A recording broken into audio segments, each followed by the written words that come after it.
DDG, episode 241. My name is Dave, and I'm joined by Michael. Dave, it's late. It's nice out, though. I was going to complain about the cold, but it's actually nice out for once. I have some energy. I had to go to a conference today. They have a new flavor of soda, so I have energy, Dave. I think I have energy. We'll see how long this lasts. What kind of Coke is that now? It's orange cream. So they had orange vanilla 4 years ago, but it didn't survive the pandemic. You have some really, really weird food takes that we've already unwrapped before, or interesting food takes. I will not say weird, but you drink orange Coke, and then you criticize some of the things that I do.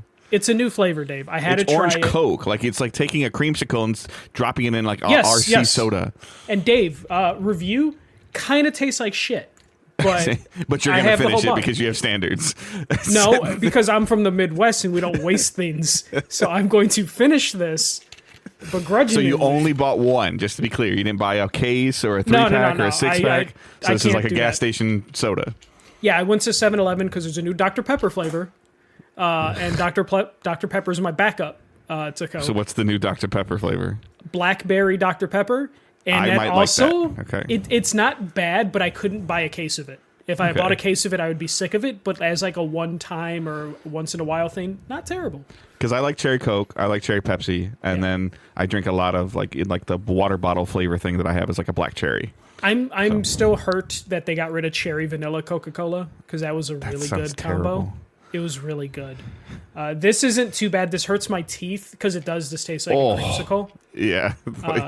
Do you like creamsicles? Kind of. Like, I wouldn't buy a box, but if someone offered is it a creamsicle or is it orange sherbet? No, it's a creamsicle.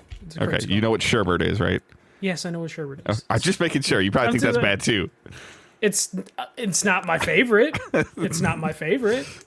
Okay, are you... Because this came up on the boat. So, are you a custard, ice cream, or like soft serve, like yogurt guy? Just ice cream. I don't know if I've ever really had custard. Okay. Though I had Culver's. Culver's is custard. Yes. Okay, yes. That's not too bad. Okay. What was the other one? I can't. Like the yogurt kind of. No. Like yogurt ice cream, soft like yeah. Nope, not at all. Yeah, it's too bougie for me. Yeah, no, this was like like on the cruise that Owen didn't eat it, thankfully, but this was like highlighter pink, like coming out of the machine, like out of like the pull down machine, like for ice cream. Do you know like what I'm talking about? Like where you walk in? Yeah. So they used to have them at Old Country Buffet. Yeah. Okay. That was how ice cream was on a cruise, by the way. Yeah. So just chilling. Like there's like 6 ice cream machines. You can just go up to it whenever you want. That doesn't sound terrible. That sounds like for a kid, it'd be great the first like day. Oh no, it went all 5 days. Like he had 4 or 5 ice cream cones every day. He never had an ice cream cone either. He always put it in bowls, and I'm like, why don't you just get a cone and you don't have to worry about taking the bowl back? Well, here's a question: is it buffet style in terms of they had a tray of sprinkles and toppings you can put on it, or was it just ice cream? Yeah, I don't really think that they had. I don't think that they had. If they had the toppings thing, like I don't think that they had. I don't remember seeing it. That was my favorite part of Old Country Buffet growing up. Yeah, I know. You like just dip it in sprinkles or whatever. Exactly. So, all right. So we are Digital Days Gaming. We are a weekly podcast that posts typically on Thursday morning, 6 a.m. Eastern time on podcast services. You can rate us on Spotify. You can subscribe to us on your podcast services. You can watch us live on Twitch or YouTube. Both of those are, each of those is youtube.com/Digital Days Gaming and twitch.tv/Digital Days Gaming. And then you can also check the replay on YouTube, the live, or you can check the rebroadcast of the live show, or you can listen to the audio only version that gets uploaded to YouTube as well as YouTube Music, I believe. Yes. So like that was where you can some places block YouTube or don't block YouTube because it's an educational thing. So if you're on some company Wi-Fi, you can probably still turn us on either through the desktop or through the mobile app, which just shows up there. If you're subscribed to our YouTube channel, thank you. If you're following us on Twitch, thank you. Consider checking your subscription if you have subscribed to us previously. Other than that, everything is linked in the show notes, and you can check out the website at digitaldaysgaming.com. And we are going to jump into the news. Yeah, we have a few news stories we did miss last week, and some stuff came up here and there. There's a lot of stuff happening with NetEase that is developing, so we'll probably check back on NetEase and all their crazy happenings probably within the next week or two as more stuff develops. I was also talking to Dave beforehand, before we started recording, of just like, we need to cover Shuhei Yoshida's podcast tour in some form, because the amount of interesting things he's dropping in these different podcasts have been just super fascinating in terms of who greenlit Concord, the vision at PlayStation, games that were canceled, games that they should have picked up and didn't. There's a ton of stuff. So, like, if you haven't listened to any of them, just type in, Shuhei Yoshida podcast, and like 4 or 5 different channels are going to pop up with individual podcasts with him. I don't know, Dave, if you followed any of those, but no, and like some of the stuff you're saying about greenlighting Concord and stuff like that, like, interest me. So I'll have to do some reading. I actually tried to diligently disconnect while I was on the boat. So because internet's expensive on a boat. So yeah. And it also was just kind of good to just try to, I realized that I sit in front of my phone a lot, whether it's like TikTok or Facebook Reels or YouTube Shorts or and that crap. And this kind of helped somewhat mentally reset me. And I pretty much, even though I took my ROG with me, I pretty much did not play games at all, like not even on the flights and anything like that. Yeah, so it's a good thing to stay disconnected. I had it, and it worked, and I always had it there as a backup. But most of my flights were like less than 2 hours. So if because I flew like Detroit to Nashville, Nashville to Houston, and typically, like, by the time the plane starts taking off and you get to the point where you can, like, put your tray table down or whatever, it's already 20 or 30 minutes in the flight, and then another 20 or 30 minutes near the end of the flight, you have to put your stuff back up. So it really only left me an hour and 10 minutes. Like, that's not really enough time to really get into it. Yeah, no, I definitely recommend finding some of that stuff. I've Kind of Funny had one, Min-Max had one. I want to say someone was reviewing, I guess he did an interview with Shuhei, or Shuhei did an interview with Sacred Symbols, the Colin Moriarty podcast. So, like, he's doing, which doesn't surprise me. form. He had a really good relationship with Colin Moriarty and Greg Miller, both. Yeah, which is why I think Kind of Funny had the first one, and then he had like the second or third one. And I think they go like 2-3 hours with him for The Last Stand. I haven't even got to that one. Most of the news I picked up has been. Is The Last Stand one? Is it behind his paywall or no? It should be on his YouTube soon. Okay. So clips. I don't subscribe to his podcast, but like I was picking up clips here and there. Yeah, he does get a lot of traffic on social media, like retweets and people like doing his clips and stuff like that, which is totally fine. Both of those companies, by the way, are doing fantastic for themselves. So definitely recommend looking up all of Shu's stuff that he's been doing. But let's jump into the news that we do have right now. Dave might have some homework of some of those podcasts, so we can dive into them next week. I'll wait for my supervisor, who is Michael, to assign me my links. Usually what happens. Set those links up. All right. So first news story is Tony Hawk Pro Skater 3 and 4 seem to be coming. Remakes of 3 and 4. So Activision and Tony Hawk have been teasing something new for Tony Hawk, and all signs are pointing to a Tony Hawk Pro Skater 3 and 4 remake, similar to what they did for 1+2 or 1 and 2. A couple weeks ago, a random skater said that he's going to be featured in the upcoming Tony Hawk game, and a lot of people were like, what upcoming Tony Hawk game?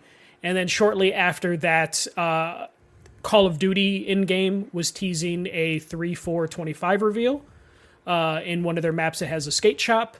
That led to the Tony Hawk Pro Skater website then updating with those same dates of 3/4/25, and then some internet sleuths kind of got into like some of the the code that anyone can pull up, but they like dug around the website, and it showed that Iron Galaxy is connected to something specific with this update. And Iron Galaxy did the PC port for Vicarious Visions Tony Hawk Pro Skater 1 and 2, which was actually a pretty good like port of it. Mm-hmm. And then fast forward to this week, and Tony Hawk has put out even more stuff that is basically saying like, hey, we're doing something with Tony Hawk 3 and 4, posting stuff with a lot of the old skaters from that game, minus Bam Margera. And then the Singaporean rating board has officially rated Tony Hawk Pro Skater 3 and 4. So they've been officially rated, and it all is pointing to a Tony Hawk Pro Skater 3 and 4 remake. So as everyone knows, Tony Hawk 3 is one of my favorite games of all time, maybe my favorite game of all time, period.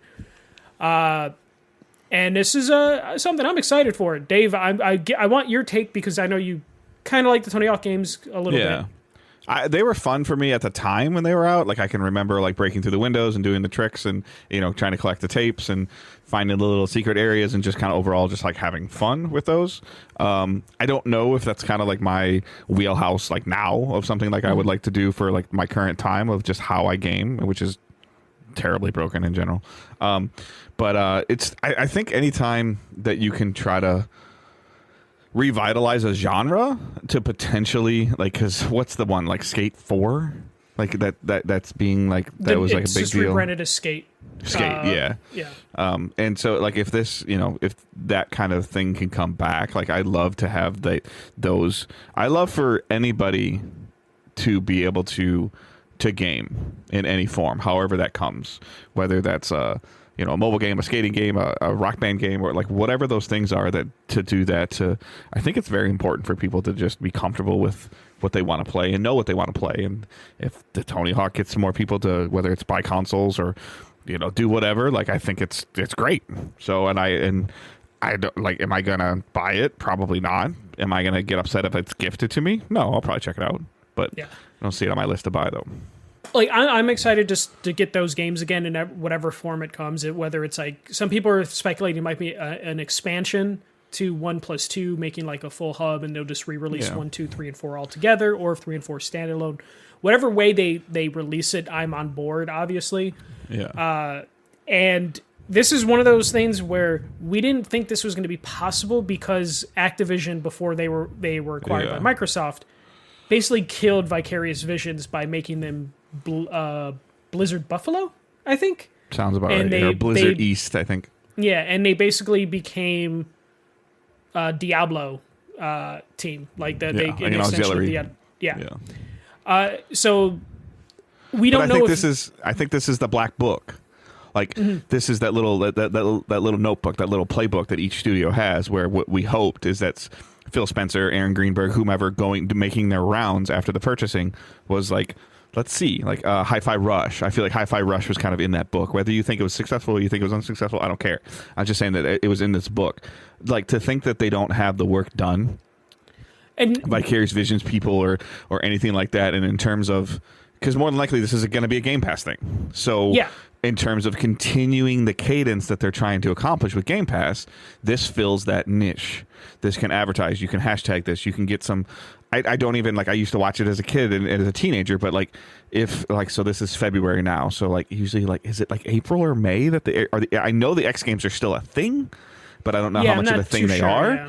But at the same time, that they're enough of a thing that people watch them to where like, hey, you know, Tony Hawk 3 and 4 remastered, free with Game Pass. Huh? What's that? Like, let's look at like what's Game Pass. I remember that specifically. And then like what's this Game Pass thing? It's Netflix for video games. Okay, I'll give it a shot. And then hell, at that time they might even have it on their TV. Yeah, honestly, this would be a perfect thing to broadcast during like the NBA playoffs, like ads for this, because you'll get a lot of nostalgia pop. Yeah, March Madness. This is one of those things where like we probably wouldn't have gotten this if, you know, Microsoft didn't acquire Activision in terms of... Because Kodak wouldn't have believed in it.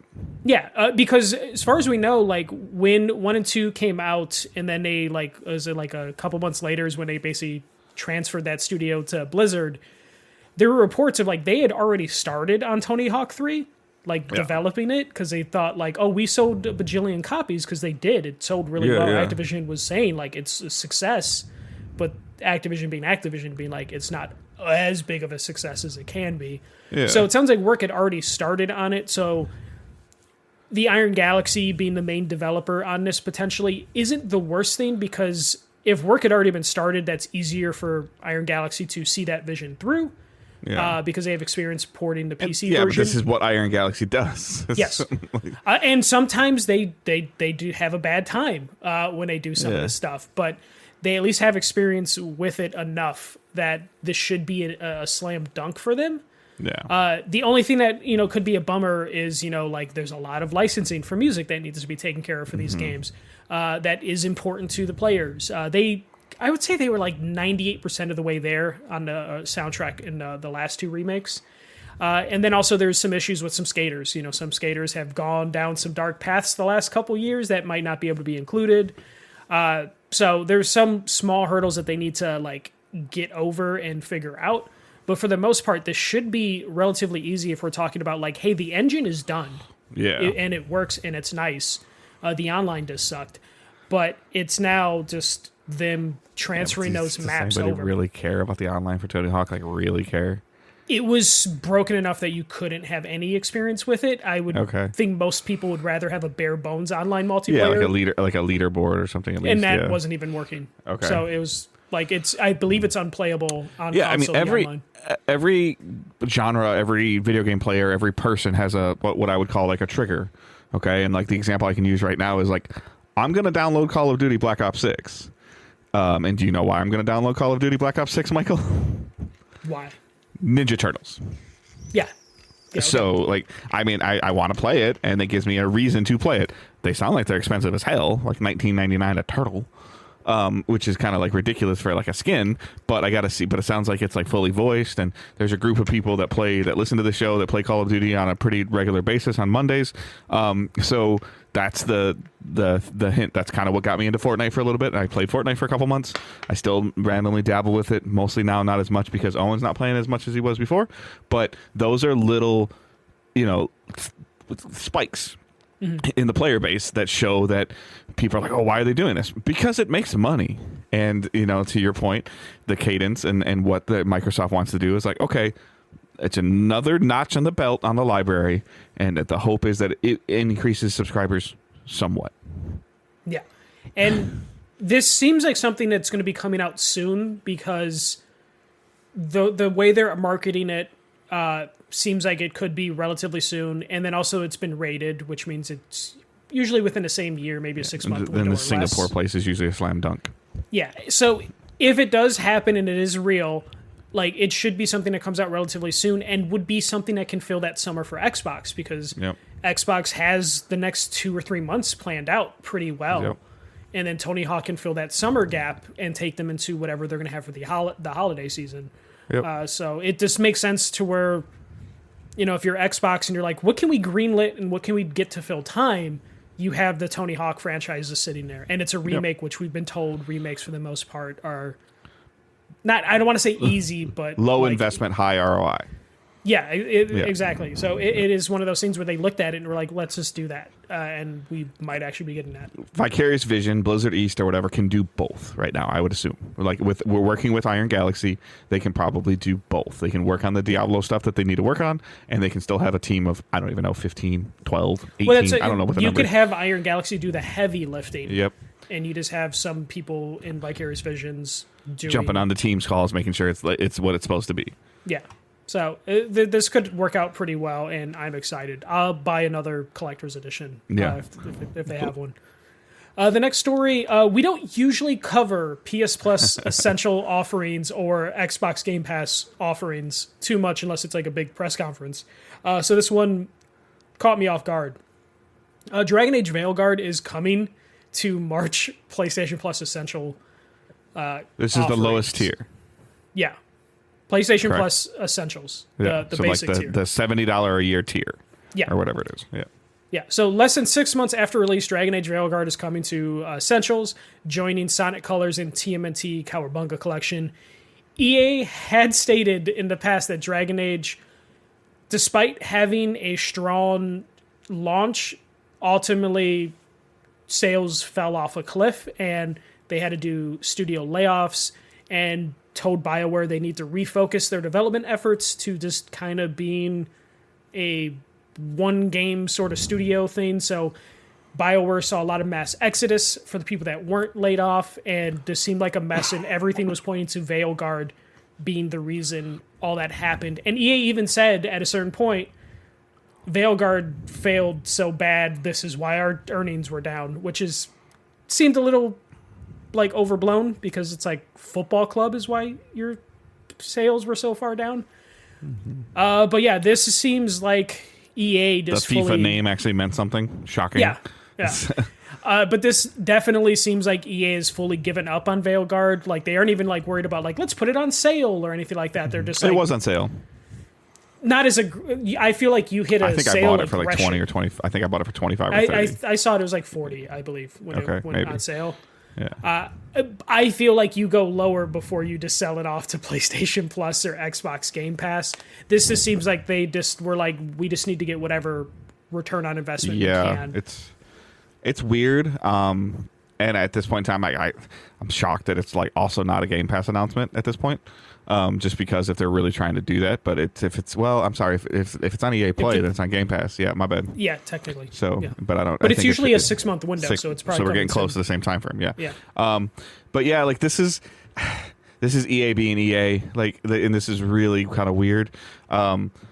Like the concurrent player count and the Steam numbers were really, really good for this game. Like really, really good. The first month were really good. So like this is not something that wasn't let's subscribe to Game Pass or let's subscribe to EA Origins or whatever the hell it's called and play and then be done and walk away. Like those are separate from the Steam numbers. These Steam numbers are purchased games. Like there was no, and also the early access to it was kind of ridiculous too, the 3-day early access to it. So like what are EA's expectations? Like come on. Like especially like this year, like College Football 25 is the best. I think in 2024, I think it was MPD's number 1. Like it was the number 1 selling game of 2024, I believe. Call of Duty might have just jumped ahead of it. Okay. Yeah, but it was something jumped ahead of it, but it was the top 3. Yeah, but and it only came in August. Yeah. Like so it's like August to December. Now obviously Call of Duty's only November. Don't come at me. I know, I get it. But Call of Duty's not, college football had the 10-year break. But for EA to have a top 3 MPD game, they were like, woe was me. Right. Basically. And then potentially I'd have to look, but I would assume that Veilguard was in the top 15. Like I would really have to pull MPD. I don't have it in front of me. So, but it was what quote unquote a lackluster gaming year of 2024 of titles. I'm not saying it was. I'm not saying it wasn't. I'm just saying what other people are saying. That like what's enough? Like my theory is there was never a number it could hit for it to be enough for EA. Right. EA felt like they were releasing Dragon Age because they felt obligated to do it because they were probably tired of hearing people talk about Dragon Age.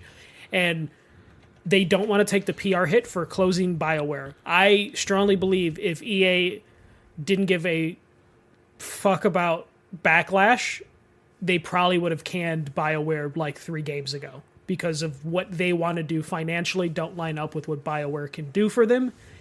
And this just feels like EA just being melodramatic. This is EA just being like, oh my god, woe is me. We're going to have to put this on Plus. Here you go. Because Veilguard doesn't even have DLC plans. Yeah. Black Ops 6 was 1. College Football was 2. So. Yeah. This is one of those things, though. Like, we've seen like games go on Plus relatively quickly, and it's usually because they have an expansion coming, so it's just like, hey, we're going to get people the base game, and then they're going to buy the expansion, and we're going to get money we weren't going to get. There's no DLC coming for this, so this is literally EA just throwing in a towel, being like, hey, maybe we can get some brownie points from people playing it. Maybe we can get the critics, the fan score up on Metacritic for it just a little bit because more people are going to have access to it. But Veilguard definitely feels like one of those games that just kind of didn't get a fair shake. Like I admit, not I in the fell top off. 20 though. So yeah, I admit I didn't finish Veilguard, but it didn't deserve the hate that it was getting. Yeah. There was a discussion in our Discord about like Veilguard. A lot of people seem to like Veilguard, and we're just kind of. They didn't understand, like EA's disappointment in it, and then also there seemed to be a lot of like influencers and YouTubers that were really excited pre-launch and during the launch week that quickly turned against the game, which also might just be as soon as the checks stopped coming from EA, like opinions started to turn from the influencers. Yeah, but they had 40 EA games had 40% of the MPD, and it's not even MPD anymore, but had 40% of the top 10 games sold in 2024. Yeah. And Dragon Age wasn't on that list. So like, what's a success and what's a failure? Like I don't understand. And like, EA was like, our numbers are down, and it's because this game, and it's just like, no. You had like, college football, you had Madden, you had how can your numbers be down and there's one new game franchise? Technically you can say college football is a new franchise at this point because it's been so long. how are you going to be like, our numbers are down? And it's like, you had more games come out this year than you did the year before. Like, the EA Sports MVP bundle, which included Madden and college football together, was number 10. And then Madden, or the FC Club, or EA Sports FC, was number 8. And then Madden itself, by itself, was number 6. And college football was number 2.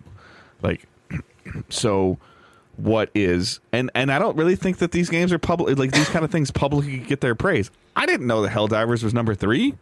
Like, that's awesome. Like, Helldivers 2. Like, that's fantastic. And then I didn't know there was a Dragon Ball game out that was let alone that good to sell that much. Dragon Ball Sparking Zero. Like, they're never that good, but they sell well. Right. So, I mean, it's just kind of one of these things where, like, these games need, like, these kind of games need to get their flowers. Like, the goal is to sell software. And EA had 4 of the 10. If PlayStation had 4 of the top 10 selling ranked games, or Xbox had 4 of the top 10 ranked games, they wouldn't be shutting up about it. But EA's like, we're not hitting expectations. Like, stop moving the goalpost. Like, yep. And I honestly feel like it's EA. They're looking for a reason to close their single player studios, their non-sport single player studios, and they need to start building up that that reasoning, those bullet points for them, so they can then be justified. So then there is no backlash from the public, because the public will then turn on those studios with them and be like, yeah, you know what? They just weren't selling numbers. Look, there's all these stories from the last 5 years saying it's just weird. They can't do it. So EA definitely is gearing up to where, like, I hate to say it, but like Mass Effect needs to probably come out in the next 3 years, and it needs to be a hit. If it takes longer than 3 years, I don't see BioWare lasting. Biggest takeaway for me in this little bullet point news story you have is like, oh, the Ninja Turtle Cowboy Collection, the Cowabunga Collection. Like, yeah, no, I figured that would be I didn't see that. Like, yeah, I figured that'd be the thing that would Turtles, Rockstar, please, Turtles. Hence why the next story, Rockstar Turtles. Yeah. All right. So Warner Brothers Discovery is closing 3 studios. These reports always suck, but Warner Brothers had decided to close Monolith Productions, Player First Games, and WB San Diego to restructure their development efforts as a publisher to Harry Potter, Game of Thrones, Mortal Kombat, and DC properties. So they only want to work on Harry Potter, Game of Thrones, Mortal Kombat, and DC properties going forward. With the closure of Monolith, they are the developers behind Shadow of Mordor, which have been critically acclaimed and sold really well. Yeah, there's 2 of them, I feel like. 2 of them, yes, yeah. Yeah, 2 Shadow games or something. The first one getting like Game of the Year awards from like several outlets. Monolith was working on a DC property, and that was Wonder Woman. I wonder why that was canceled. With allegedly similar mechanics to Shadows of Mordor. Yes, like, with the Nemesis system that they trademarked and everything. Yes, yep. And a lot of people were like, why did they cancel Wonder Woman? It's a DC property. They said they want to work on DC property. The key term for that, for the execs at Warner Brothers, was probably the word woman. Most likely they were just like, this is going to be harder to market because that's how executives think. So no, it wasn't, because the good Wonder Woman movie did really, really, really well. Yes, no, and the executives are stupid, so they're like, we're going to focus on DC properties. Yep. What they mean is we're going to focus on Batman. Yeah, or Superman. Yeah, we're not going to focus on DC as a whole. We're going to focus on Batman. We're going to make Harry Potter, Game of Thrones, which the Game of Thrones games I think have been bad. All shit. Yeah, Mortal Kombat, which has always been a hit above its weight class fighter, that has its built-in audience, and then DC properties, Batman's, whatever Gunn's making movies of, is that what we're going to try to make games of. We're going to try to keep up with Gunn, and you can't. And the annoying thing is, Gunn will probably make a Wonder Woman movie in 5 years, and then DC's going to be like, we need a Wonder Woman game. Yep. And then it's going to be somebody at Rockstar is going to throw their notebook at somebody and be like, get the fuck out. Yeah, Rocksteady. Rocksteady, sorry. Yeah, Rocksteady's going to be like, you did have a studio. They were called Monolith. You fucking idiots. Player First Games, which just relaunched Multiverses last year, is being shut down. Multiverses was already previously announced to be shutting down its servers sometime this year, so it's not too unexpected that this happened. Like, their first game is getting shut down, therefore the studio was most likely going to be, right behind it. And then San Diego Warner Brothers was formed in 2019 there isn't too much information on what they were doing, so Yeah. it sounds like they might have been a support studio, maybe a mobile studio. They're being shut down. Other reports have speculated that Rocksteady have been told to return to the Arkham universe for their next project, and some are believing it's going to be a Batman Beyond title just because they kind of fucked up the Arkham verse pretty hard, that it's going to be difficult for them to go back to it because of Kill the Justice League. My number one concern with that last bullet point on this story is that they've been told to return to Arkham, which means that they haven't started. Correct. Whatever this is. So if it is a Batman Beyond title, which sounds amazing, by the way, we're still looking at 4 years, like 5 probably, like, which is scary if you're owned by Warner Brothers, that like you're gonna get time to do it. Yeah. Especially, we're talking about Warner Brothers today, not Warner Brothers of a couple years ago. We're talking about incompetent company Warner Brothers. Especially when some of these Arkham games, Arkham City, I believe, was like it was a Game of the Year contender post like Arkham Asylum. Yeah. You know, Arkham Asylum was great, and it was everybody thought that was just a little bit too tight with it just being in the asylum, a little short too. And then Arkham City came out, and that kind of started this like a huge open world thing, and where to me like the Arkham Asylum, Arkham City, and then was it Arkham Origins? Which was done by a different one, and then Arkham Knight. Arkham Knight just got too big. Yeah, and that was the problem where people were like, I didn't play it, and it's too big. Like I thought Arkham City was too big with the phones ringing and all that stuff going on, but I still enjoyed that flying around doing that stuff in that combat. And then Arkham Knight got even bigger, and I'm like, Yeah, and it was a little messy of an experience. Story's still worthwhile, but definitely seemed like it got too big for its own good. But the idea that they're going to have to start on something, because they just finished the Suicide Squad season, the final season, not too long ago, and that was so underwhelming that it was just told through shoveled out still images. You know, the story. We said we were doing this. Here you go. Shut up. Yeah, and now that they're like, hey, go back to Arkham, which is a very complicated thing to ask them to do based on where they took that franchise. So them potentially going to Batman Beyond just makes sense. Also, it kind of gives them an out for changing Batman's voice to like someone else, because, you know, Kevin Conroy passed away, so they can do a different Bruce Wayne and be like, oh, he's older, he sounds different. And then, you know, have whoever they have for Batman Beyond. I always forget his name. That gives them that out, especially because Gotham Knights used a lot of characters you could have had Rocksteady take. I own that game too. Yeah, and that game was okay. It was okay, but that open world felt so dead. Like that was just a depressing open world game. But that also put Rocksteady in a weird spot of just like, this isn't connected, but these are some characters we would love to use, but they can't now because it's going to be associated with Gotham Knights. So it puts them in like a weird spot where they got to figure out their future, and they also have to figure it out fast. Monolith is really disappointing just because you have a studio that put out Game of the Year contenders back to back. Did something unique in a game that they wrote or, you know, have copyrights on, and no one else can use that feature at all. And now that feature is gone, that studio's gone. And the Wonder Woman game sounded cool, so some of the writers on the game basically came out and were like, hey, we were consultants and this was going to be pretty cool. Obviously they would say that because they were working on it, but it did sound like there could have been some interesting things happening there. And it also has been in development for a couple years now. But that's all gone. Yeah, all the work is gone. Like, and I mean, I get it. I know you've explained it to me as like a tax write-off and write it off as a loss, but it's just gone.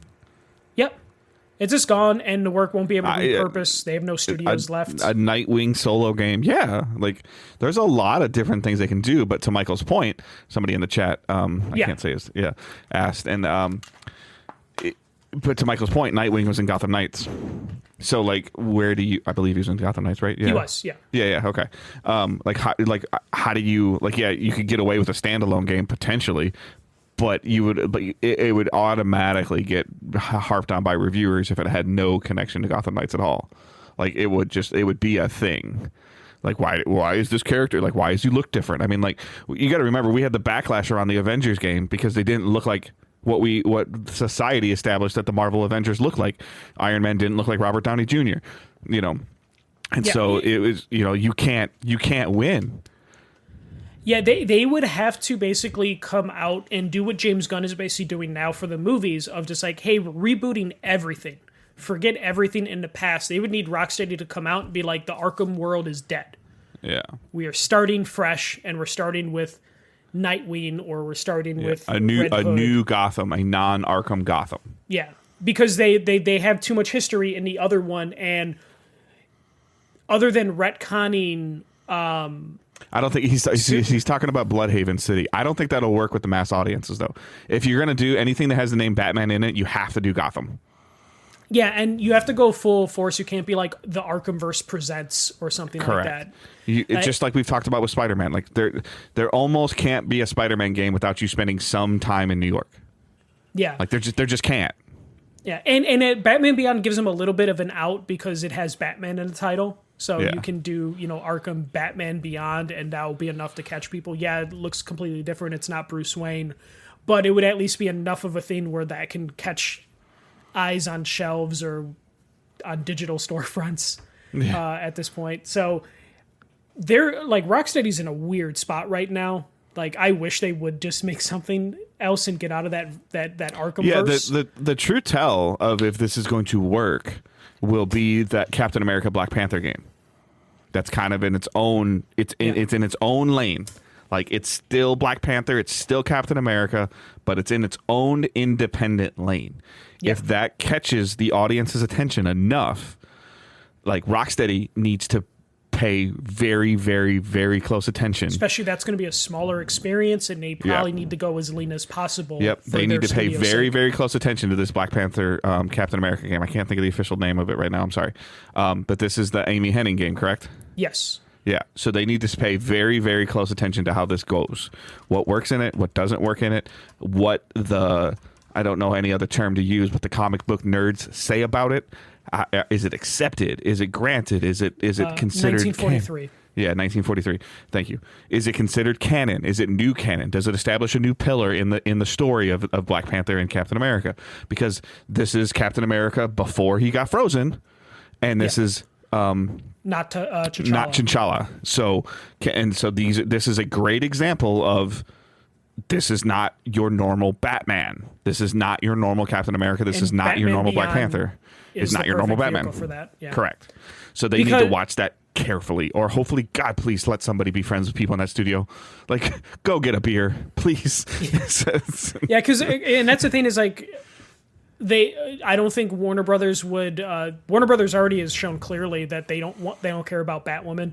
Right. So you're not going to get a Batwoman game. Yeah. Unfortunately, they shoehorned Batgirl into Gotham Knights, so they're pigeonholed that way. Yeah, and then just live action. They've canceled the TV show. They canceled that movie before it could even be released. Yep. I think Nightwing would take too much explanation of, like, which Robin is this, and was that Robin in any of the Arkham games? And then what movie was he attached to? Like, that's what people do. Yeah. So Batman Beyond would probably be the best route that they could go. And Rocksteady has DC's backing, has DC's like support. DC loves him so much they let him make their own character. Like they let them make their own someone's dude. origin. Yeah. So like they can give them something cool. Like DC can go to them and be like, this is the foundation, and then Rocksteady's like, okay, cool, this is what we want to do. This is what we want to build. And DC can be like, go, have fun. Versus them feeling like that they have to stay on a specific lane on a specific freeway going a certain speed. Yeah, no, I don't envy anyone at Rocksteady right now, because you're probably like you're pitching you're on a make or break game. You're on a make or break publishing title right now, and you probably, to your point earlier, like a couple minutes ago, you're on a make or break game, and you have a tight ass window, like super tight. Because and to your point, be under budget. When is WB going to be bored with you? Yep. Like, are you going to get the game out before they get bored with you? And pre-Suicide Squad, I feel like Rocksteady had the leeway. They could go to the heads of Warner Brothers and be like, we need more time, we need more money.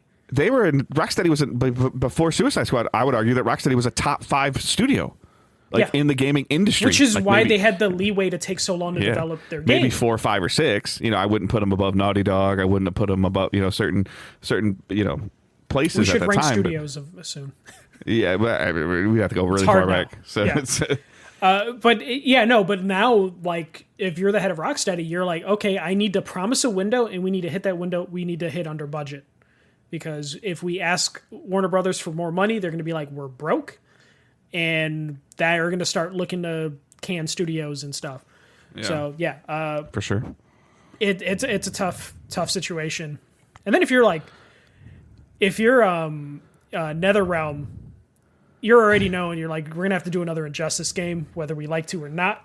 So it's gonna be Mortal Kombat Injustice, and then they're gonna then WB's gonna be like, no, I'll put them together. They'll find a way to do something, but it's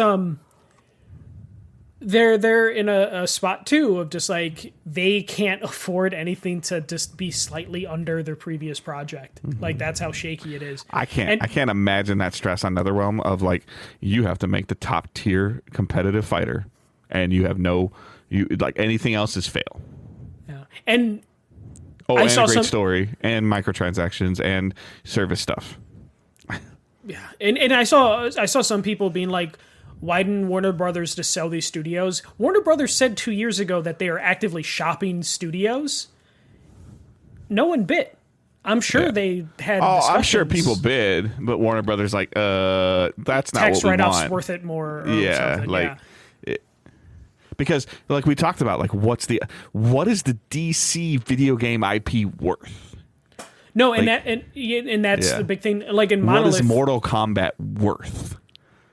Billions to and who gets it? Like obviously you buy NetherRealm, so like you got to buy a studio, and you got to buy an IP. Yeah. And on top of the heels of what we saw with the Bungie acquisition, the some of the Xbox stuff, just the quote unquote like these return on investments of this video game consolidation aren't working. And you have to also imagine, like, okay, say you are able to buy NetherRealm and Mortal Kombat from DC. You're not going to get the engine that's producing the merch, the movies, or any of that stuff for Mortal Kombat. So you're going to have to work separate deals for licensing and all that stuff, just because if you don't have the engine I'm sure brand, that there was a couple people, like 6 or 8 people, 3 people for one company and 5 people for Warner Brothers, like sitting down, eating a meal and going, okay, let's talk about this. Like, okay, so like this is 2.5 million. This is 7 million. Oh, you want that? That's 12 million. And they're like, I'm out. Yeah, and when you say million, it's billion most likely. I was just like check. Oh, okay. So you want the engine? Okay, that has a dollar amount. Oh, you want the IP? That has a dollar amount. Oh, you want the people that made the studio that made the game? That has a dollar amount. Oh, you want the publisher? That has a dollar amount. And then the other company, whether it's EA, Ubisoft, Sony, Microsoft, any of them are like, yep, no, we're good. Like, sorry. And then, unfortunately, when it comes to Monolith, you would be like, okay, we want to buy Monolith and the Nemesis. Yep, and Shadows and Mordor. And then like Warner Brothers is like, guess what? We don't own Lord of the Rings anymore. Yeah. You're going to have to work out a deal with Embracer. No, we're good. Have a good day. Yeah, Thank you. It's just like too much work. Keep your studios. Keep your stuff. The Nemesis, I don't even know what game mechanic patent isn't worth like the effort for companies, unfortunately. And when does it expire? Like a lot of times, like the one copyright that always sticks out of my head, and most people know about me. I'm a sneakerhead. Early 2000s, late 90s, early 2000s, Nike's trademark on the word "air" expired. Mm-hmm. Because it was 30 years or whatever it was, and that's a brand, like not a video game thing. So like, if there's probably some lawyer poking somebody, going, "Hey, that Nemesis thing expires in 4 years. It's not worth it for 4 years. We're gonna have to re-up it. We'll just buy it in 4 years." Yeah, and then it's also one of those things where it's just like, okay, cool, we have the ability to do this. The one company that knows how to do it well is owned by another company, or now no longer exists. So then it just makes things even more muddy and just a mess in general. But I'm sure this isn't going to be the last we hear of Warner Brothers. They seem to be just kind of cleaning house and expecting things to get better. And it's so Shadow of Mordor or Shadow of War, I think was first, right? Middle Earth Shadow of War, 2017. If I had to guess, That was the second one. That was the second one. Okay. I want to say. Shadow of Mordor was the first one, and that one, 2014. Okay. So 12-year, 15-year trademark on Nemesis? So it depends on how some of those are, because they can be decade-long patents. I doubt they got the that 100-year Mickey Mouse one, but they definitely probably got a decent one on it. I can look it up, but yeah, I'm sure it's not a forever patent because those don't really exist anymore. But yeah, and even then, like when you trademark and stuff like that, you see this with names like with Nike 2035. Air. Sorry, 2035. The patent on the Nemesis game mechanic as seen in the Middle-earth Shadow of Mordor series is currently valid until 2035, giving Warner Brothers exclusive right to the system paid of a 20-year period. So 2015. Yeah. So yeah. You would have to buy that patent for them, and Warner Brothers would probably have been a dick about it, of just like, that's actually worth more than the studio. However, as long as the company keeps up with the associated fees. Which, those fees aren't crazy expensive, so I could see Warner Brothers just having it on auto pay with a lawyer or something. Yeah. But that one day that lawyer slips up, someone's going to swoop in and grab it. You're going to see Microsoft purchases Nemesis system. Yeah, I mean, tangent, but like a wrestler got his name from WWE back because a lawyer forgot to renew it on a Monday or something. Yeah. So like stuff like this happens where like you have people that are just scouting when things are going to expire, and they try and beat the owner to renewal. Yeah. That's all I have for news today. Again, we might have some stuff to follow up on next week as things are developing. Unfortunately, it's a lot of layoff stuff like usual. All right, so we're going to move on to what's delayed, and you're going to have to tell me about this one. So Fable has been delayed until 2026. How and when and why was this announced? So Fable's delay was announced, I want to say, earlier this week, maybe sometime last week. It didn't have an official release date other than 2025, and they are now delaying it to give it extra time and polish. And from reports, this sounds like this is one of those things where it was going to come out around the speculated Grand Theft Auto window, and they're just deciding let's just get out of the way. Someone brought up a good point of the game's been in development so long, a delay is not going to make the game better. The game is what the game is at this point. You're not going to be doing any groundbreaking work in a year to turn this game around if it needs to be turned around. This mostly just sounds like the first half for Xbox is really packed. The second half is empty, but it's empty for a reason, and that's because everyone's waiting for Rockstar to announce when Grand Theft Auto is coming out. So this sounds like they just wanted to play it safe, and they're just delaying it now. Extra polish would hopefully be beneficial to them, but it's not going to be anything drastic happening with the game. And honestly, Dave, this is the first time I'm going to say it. Xbox is in a good place right now with their game releases. Delaying this to next year isn't the worst thing because of how packed their first half is this year. Yeah. And this has to be right. This is Spencer going to who's ever. I'm sorry, I can't think of who's ever making this right now. Playground. And saying this has to be right. Even the little attention that we saw of it at some little small trailers, whether they're cinematic trailers, that garnered a lot of interest, a lot of conversation. This has to be right. This can't. And even if it's not this has to be right, it also could just be hey, this might not hit that much, but at least if it's bug free, we don't have to deal with that. Well, I mean, backlash. Avowed is out there. I wouldn't say that it's silent, but I wouldn't say that it's ripping the world apart either.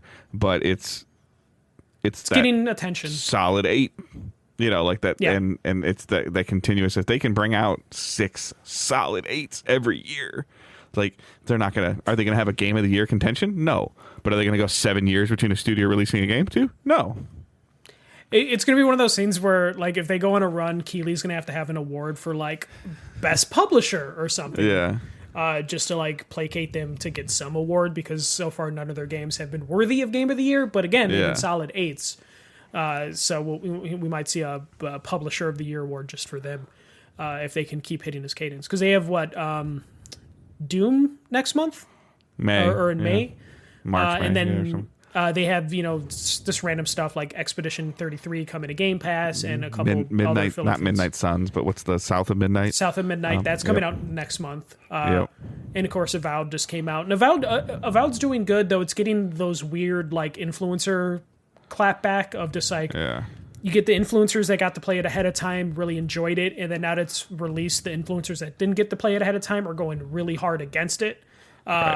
And it's just a messy influencer world out there. But it seems to be fair. I get it. Decent. So I have a contact at Bethesda. I have a good friend at Bethesda that I could probably get us whatever we needed from Bethesda. Hence, I could also probably get us a contact at Microsoft.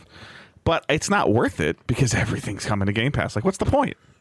Yeah. Like, okay, 10 days. And that would be a stressful 10 days. If I mean, got Avowed 10 days. I'll take an Avowed hoodie. I could be bought, Dave.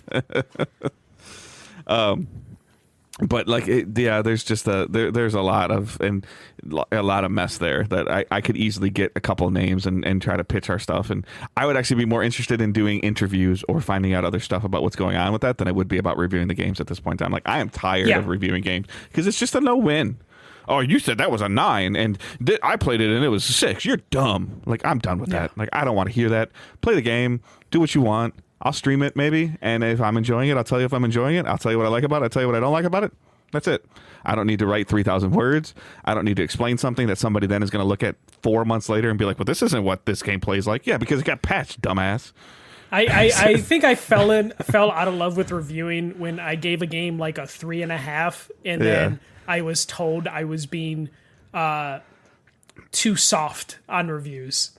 And I was just like, you know what? Fuck reviews, because I gave this a 3 out of 10, and I'm too soft. Reviews are a mess. And everything is like an influencer world right now, and we're seeing how petty and small influencers can be, to where you can't even enjoy anything. My game, and my buddy next to me got the game. Where?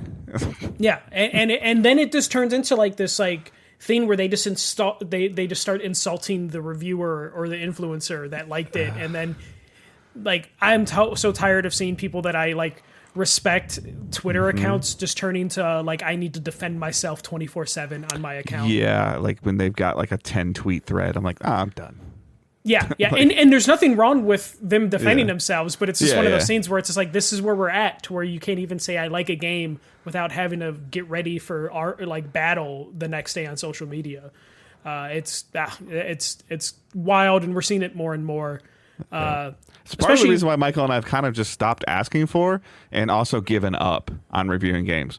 We're going to play it. He's going to tell you if he likes it, he doesn't like it. He's going to tell you what he likes about it, what he doesn't like about it. I'm going to play something, maybe, and tell you what I like about it and don't like about it. And if I'm enjoying it, I'll stream it and I'll keep talking that I'm playing it. But for the most part, it's just like I don't miss the trying to go to sleep at night thinking about like a deadline or what I'm going to write or how I'm going to explain my opinion on something that somebody else is going to vehemently disagree with me.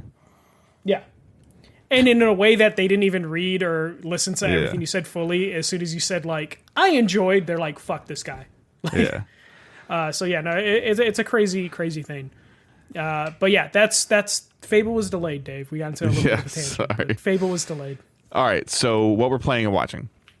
I'll go first because I did watch. I finished all of Cobra Kai, so it's over. It's done completely. Yeah. Okay. Yes, it's there is a alleged spinoff happening or whatever, but I haven't seen that being confirmed or not being confirmed. It does look like there was a little Easter egg tease at the end of Cobra Kai about something with Back to the Future because of the same people. I don't know what that would be, but Cobra Kai, I would probably say in season like 4, 5, and 6, like really kind of jumped the shark. Like it got a little ridiculous with like the fight scenes and how things were going and what things were doing, and it even got it had its ridiculousness in the last. First of all, I was irritated by part 1, part 2, and part 3 of season 7. Like and you know, like, but Netflix is trying to keep its subscribers concurrent, so it was like September, December, and February. This is what I watched on the plane because I could turn my tablet into airplane mode. I had it downloaded on Netflix, and I could hold my tablet in my hand and didn't have to worry about my tray table being upright or whatever. But the way that it tied back to Miyagi, Daniel LaRusso and Johnny Lawrence, just phenomenal. The way that they kind of like tied the bow onto it and everything like that and closed. They did a true, like they knew it was ending. They knew they were done, and they told you they were done. They didn't leave a little door cracked open a little bit. They didn't leave a little morsel or a hint at something else. They didn't do some stupid little like you walk away from the show like, is it over? Like, is that guy dead? And, like, they didn't do any of that. It was very clear that they have closed the door and moved on, and I think they did a phenomenal job. So that was primarily what we watched. I watched on the tablet. I watched. I started watching the Creed movies again just because it was on Southwest like Wi-Fi after I finished Cobra Kai that was downloaded and that other stuff. So I got into watching like all three of the Creed movies. Good music, decent movies, whatever. I don't know. I like them. I'm a fan of the Rocky movies, but I didn't feel like watching the Rocky stuff at that time. So. Yes, I would watch the Karate Kid Legend movie, absolutely. So, with Rafa, I can't think of his official name, but the guy that plays Daniel LaRusso and Jackie Chan, and some other things as they're trying to tie that together. So I would definitely watch that. So yeah, for the most part, playing and watching, I've been dabbling in Destiny again. So somebody put this really good the other day that I listened to or caught something. There's been times where, and Michael can probably attest to this as well, with whatever game you're playing or currently playing, that you don't feel like a game sometimes values your time or your investment. You do something for like 2 hours and you walk away and you don't feel like you accomplished anything or did anything. Currently right now, at least for this time period, when I go on to play Destiny right now, I feel like that I have a goal. I accomplished the goal. I get what I'm looking for. Mostly. Mm-hmm. If I don't get what I'm looking for, I have another chance of getting something else. So I've always talked about, is there loot to chase and is the activity fun? Those two things are currently happening right now. Are they going to last until whatever we hear about Frontiers in June or July or whenever this is supposed to come out? I don't know. I can tell you right now, I'm enjoying the time of chasing certain things that I want. And how long that'll last for, I can't tell you. But in the meantime, I'm enjoying my 2 hours every 2 or 3 days doing stuff with my friends and getting things that I want and messing around with stuff and having fun. They brought a new ability into the game. It's a shit ton of fun. I can like sit there and make lightning come out of the sky and kill stuff. And I can just keep doing it, and it's great. And I'm having a blast doing it. That's just kind of where I'm at right now with that. And I have a VOD download on the ROG. The plan was to pre-install it and hopefully I could play it on the a little bit on the ship. I mainly brought it as a possible piece to if there was a rainy day or a really bad day that I wanted something that I could do, and I never even unzipped my case when I was on the ship at all. Speaking of the cruise, I did a Caribbean cruise, Costa Maya, Mayan ruins, Honduras. We got the zip line through Honduras. Owen zip line through Honduras. Like, that was so much fun. There was like 10 or 11 zip lines.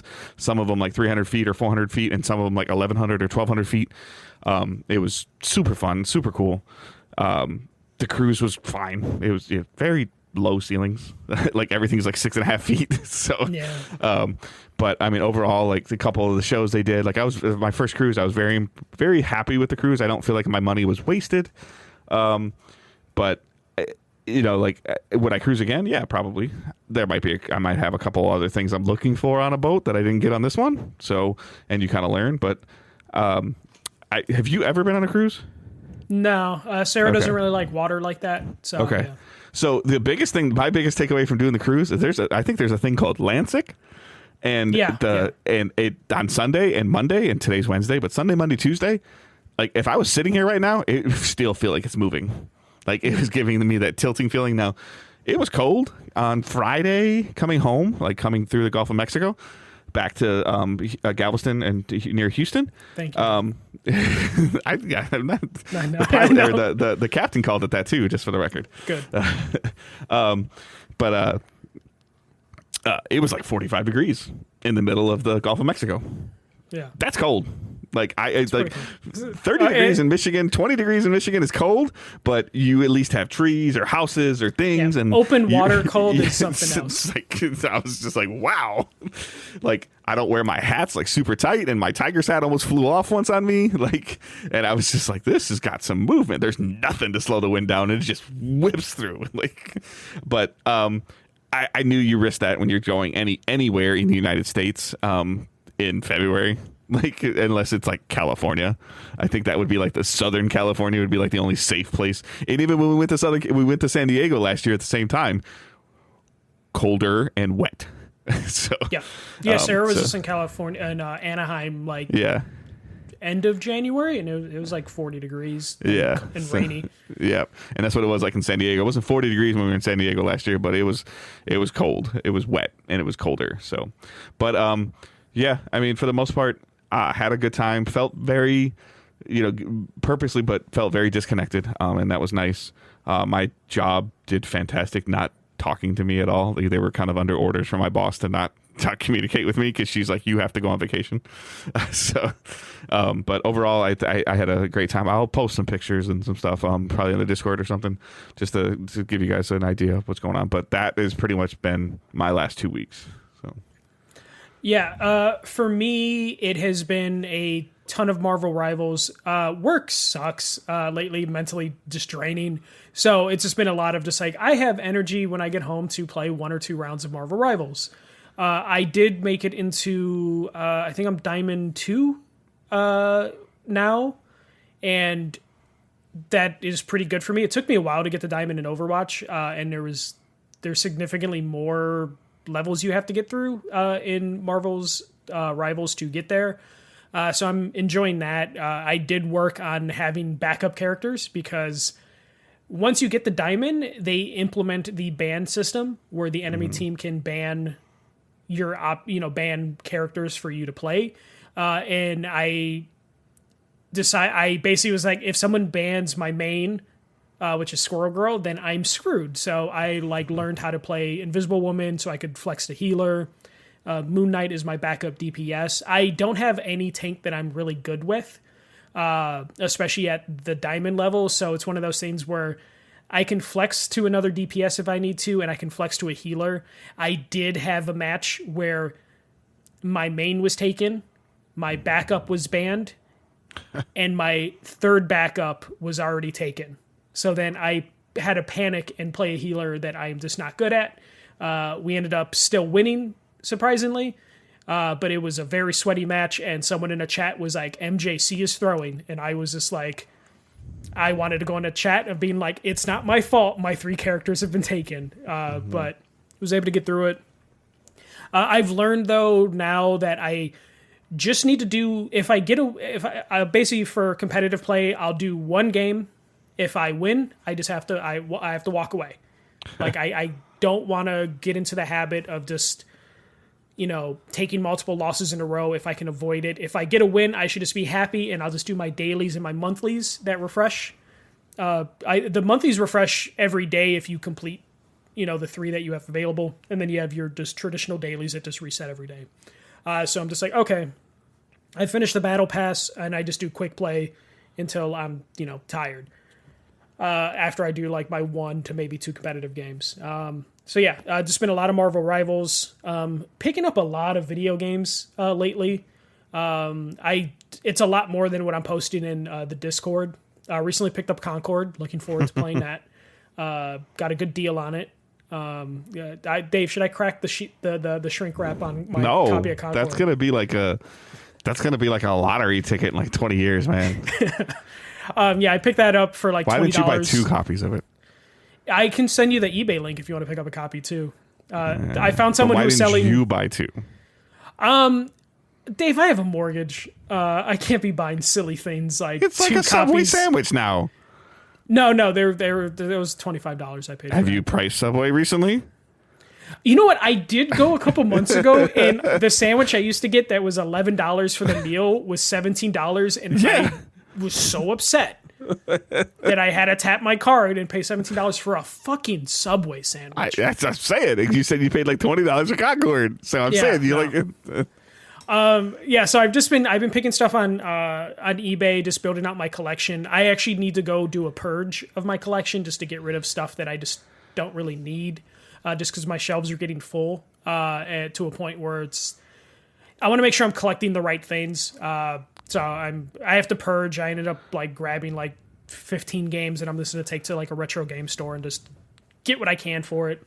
I did pick up one of my grails. What Remains of Edith Finch, which was a limited run game. Mm-hmm. Do you want to guess how much I paid for it? Okay, so it was a limited run game. What Remains of Edith Finch? PS4. PS4 sealed. Yes. $50. No. Oh, so that's high. That's low. Okay. Oh, okay. So $150? $135. Okay. Yeah. And I have it digitally, like on like 2 platforms, but I wanted a sealed copy because it's special. Yeah. And I'm gonna keep it sealed. But yeah, I picked that up. It's usually going for like $190. I just found like an eBay sale or an eBay auction that was just ending, and I just happened to luck out. But that means I have to take like a couple weeks off from buying something because I picked up the Grail. But yeah, so I'm still game collecting and barely playing anything. And I'm almost done with our Twin Peaks rewatch that we started like 2 weeks ago. We're in the final season, and we're like halfway through.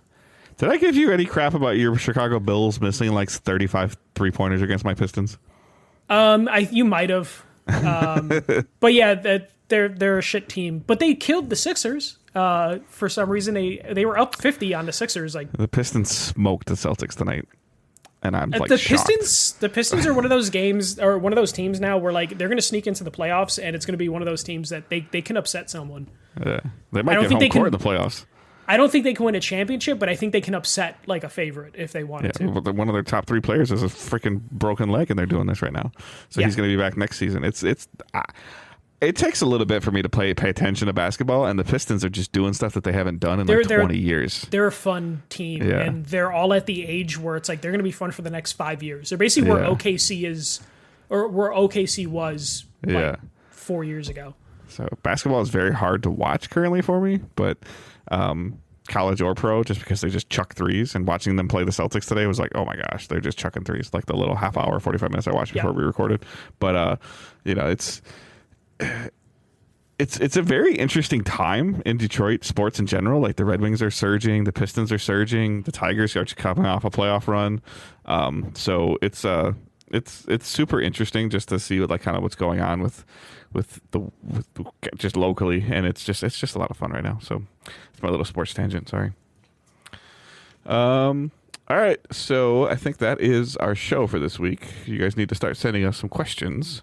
So please send us some questions so we can have a little bit of conversational pieces on this. But you can send those in the Discord server. There's a specific place of channel in there. I've asked Digital Days. You can put them on Twitter if you feel like it. I have to still put my main account back on when I got my... Something happened in an update and I haven't re-signed back into it because I think you have to give me a code. I don't remember. I don't remember. Yeah. Yeah. So, but yeah, at Digital Days Pod is the main Twitter account. At the first MJC is Michael's, and at Good Dave Hunt is mine. I would say Twitter is not as important right now for us as I would more implore you to join our Discord. Yeah, that would be what I would say. I try to pay a little bit of attention to Facebook, but my head hurts when I open Facebook now. My head hurts when I open Twitter now. Yeah. So my Twitter feed is clean enough that I use it for like Adam Scheffner for sports. The For You page is I don't ever go to that. Loose. Yeah, I don't ever go to that. The For You page is no longer for me. Like it is for someone else who we won't name. Yeah, so I apologize if you follow me on Twitter. You expect me to do something. I don't. I would just implore you to join our Discord between whatever, and maybe we'll do something with Blue Sky. I think I put something on my phone for that. Is that the name for it? Blue Sky? Is that what it's called? Yeah, Blue Sky. Okay. That would be. I feel like that would be like a little bit of a safer domain, but for the most part, if you're subscribed to our podcast, you're going to hear what we're doing. If you follow us on YouTube, you follow us on Twitch, you're going to know what's going on. There's a handful of you that have watched or that are watching the show live right now. Just overall, join the Discord. If you're watching us on Twitch, please consider just checking your subscription, making sure your Amazon account is linked to your Twitch account. Some of the prices are going up. If you decide to support us on Twitch financially just by purchasing a subscription, thank you. I would rather you take that $8 and put it towards our Patreon because I'm sure we get a higher return on investment than that. Because like Twitch subs are like $8 now. But full disclosure, if it is $8, we get like $3.50 or $4 of it. So there is a good investment. If you have the Amazon thing, please just use it on us or somebody. Please. Michael and I are by no means like relying on this for any kind of financial independence. Like we are doing this purely just out of for fun for us. But it does show support, sending a question, commenting on something, reacting to something, making a comment in the Discord saying, "Hey, I really enjoyed this week's episode. I'd like to talk about this." Like that kind of thing just gives us that dopamine effect that helps us keep doing that. Our community is awesome. And when the couple times I run into some people in voice chats or in games, or like we link up and play, or the little compliments I get of like, "Oh, like I still listen to your show. It's great." Like and we appreciate it. But the little things go a long way. So please consider just getting a little bit more interactive, sharing the show and any of that stuff. And you can do that all the multiple ways that I listed. So, and it's all linked in the show notes. Please check it out. Other than that, I hope everyone has a great week and keep moving forward. Don't be a dick. See you.